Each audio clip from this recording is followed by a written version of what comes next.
നമസ്കാരം. മുമ്പൊന്നും ഇല്ലാത്ത രീതിയിലുള്ള ഒരു സമ്മർദ്ദ ഘട്ടത്തിലൂടെയാണ് പാകിസ്ഥാൻ ക്രിക്കറ്റ് ഇപ്പോൾ കടന്നുപോയിക്കൊണ്ടിരിക്കുന്നത്. ICC ചാമ്പ്യൻസ് ട്രോഫിയിലെ തോൽവിക്ക് പിന്നാലെ ന്യൂസിലൻഡിനെതിരായ കനത്ത പരാജയവും പാകിസ്ഥാൻ ടീമിനെ ഉലച്ചിട്ടുണ്ട്.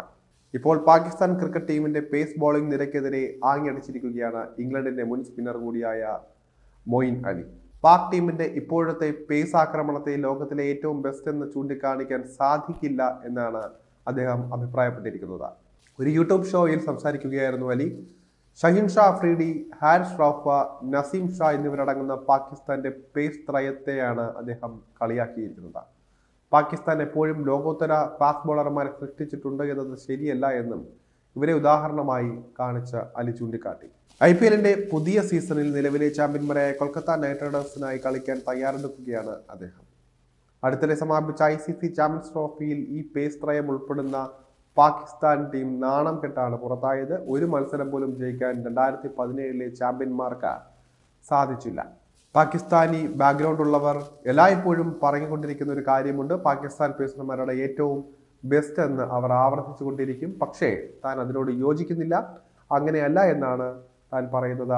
പാകിസ്ഥാൻ പേസ് നില മികച്ചതാണ്, പക്ഷേ അവരല്ല ലോകോത്തരമെന്നാണ് അലി പറയുന്നത്. നസീം ഷാ, ഷഹീൻ അഫ്രീഡി, ഹാരിസ് റൌഫ് എന്നിവർ വളരെ മികച്ചവരാണ്. അവർ മോശമാണെന്ന് പറയുന്നില്ല, പക്ഷേ അവരാണ് ഏറ്റവും ബെസ്റ്റ് എന്ന് പറയാൻ സാധിക്കില്ല എന്നും പാക് വംശജൻ കൂടിയായ അലി വ്യക്തമാക്കുകയായിരുന്നു.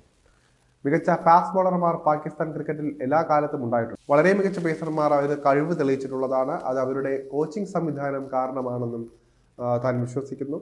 പാകിസ്ഥാനികളെ അവിശ്വസനീയമായ വിധത്തിൽ കോച്ചിങ്ങിലൂടെ വളർത്തിയെടുക്കാൻ അവർക്ക് സാധിക്കുന്നതായും മൊയിൻ അലി വ്യക്തമാക്കുകയായിരുന്നു. IPL 8ാം സീസൺ കളിക്കാൻ തയ്യാറെടുക്കുകയാണ് അലി.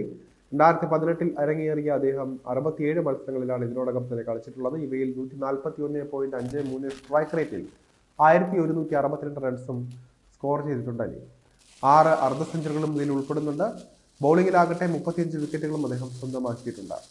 IPL അലിയുടെ മൂന്നാമത്തെ ഫ്രാഞ്ചൈസിയാണ് കൊൽക്കത്ത നൈറ്റ് റൈഡേഴ്സ്. 2018 മുതൽ 2020 വരെ RCBയുടെ ഭാഗമായിരുന്ന അദ്ദേഹം പിന്നീട് 2024 വരെ ചെന്നൈ സൂപ്പർ കിങ്സിന്റെ കൂടാരത്തിലുമാണ്. CSK കൈവിട്ടതോടെയാണ് മെഗാലയത്തിൽ അലിയെ KKR സ്വന്തമാക്കിയത്. അതേസമയം ICC ചാമ്പ്യൻസ് ട്രോഫിക്ക് ശേഷവും അന്താരാഷ്ട്ര ക്രിക്കറ്റിൽ പാകിസ്ഥാന്റെ കഷ്ടകാലം തുടരുകയാണ്. ന്യൂസിലൻഡുമായുള്ള ആദ്യ T20 മത്സരത്തിൽ നാണം കെട്ട പരാജയമായിരുന്നു അവർക്ക് നേരിടേണ്ടി വന്നത്. ആദ്യം ബാറ്റ് ചെയ്ത പാക് ടീം 18.4 ഓവറിൽ വെറും 91 റൺസിന് ഓൾ ഔട്ട് ആവുകയായിരുന്നു. മറുപടിയിൽ ഒരു വിക്കറ്റ് മാത്രം നഷ്ടത്തിൽ വെറും 10.1 ഓവറിൽ ന്യൂസിലാൻഡ് വിജയത്തിലേക്ക് എത്തുകയും ചെയ്തു.